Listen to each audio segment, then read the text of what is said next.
Nasubukan mo na bang masunugan ng purifier? Boys, kung hindi pa, panoorin mo to. Kung hindi ka pa nakafollow, baka naman.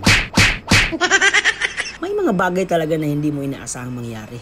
At sa oras pa talaga ng pahinga. Bali, ang nangyari kasi dito mga boss, nung in-start yung motor ng purifier, iniwan mo ng operator kasi may time interval kasi yan bago ma-start yung mismong purifier. Bali, habang nakastart yung motor ng purifier, bumitaw yung friction clutch sa mismong mounting niya.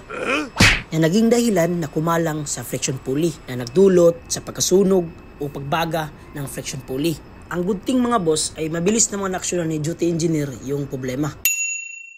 Nasunog din yung bearing niya, nasunog din yung oil seal at sumabay pa talaga nag-leak yung gear pump. Dito mga boss, napansin ninyo nangitim na yung horizontal shaft niya tsaka yung bearing. Dapat kasi yung bearing na yan, smooth lang dapat yung ikot niyan. Yan, restricted na kaya kailangan na rin palitan. In-inspect ko rin mga boss yung sump niya, yung mismo loob.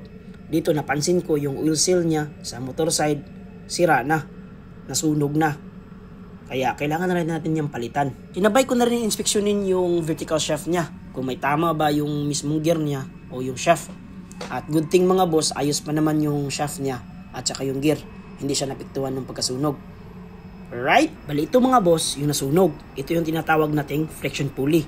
Bali, dyan kumapit yung friction clutch natin. Dahil nga sa manipis na yung friction clutch natin, yun ang nagdulot na humiwalay siya sa mismong mounting niya. At ito naman mga boss, ang tinatawag na friction clutch. Bali, ito yung dahilan bakit nagkaroon tayo ng sunog.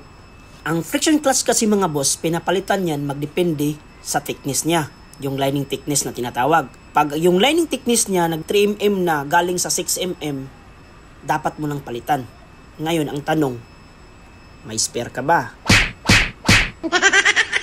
Kaya mga boss, kahit anong ingat mo sa makina mo, kaya kahit anong maintenance mo sa makina mo, kung wala kang spare na pamalit, magtsaga ka talaga na pagtsagaan yung mga parts na hindi na dapat.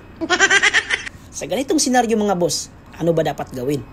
May 5 bagay na dapat mong gawin para hindi umabot sa malaking problema. Una, pindutin mo yung emergency stop button ng mismong purifier. Pangalawa, isecure mo lahat ng barbula o i-isolate mo yung mismong purifier. Pangatlo, i-report mo sa engineer in charge or duty engineer at kay chief engineer kung kailangan. Pang-apat, kung underway naman kayo, patakbuhin mo agad yung standby purifier. Yung pang-5, rectify nyo yung problema. Paalala lang mga boss, priority ayusin yan kasi isa yan sa mga critical machineries on board. Alright? At sana'y nakatulong yung munting video natin mga boss. Hanggang sa muli. Adios!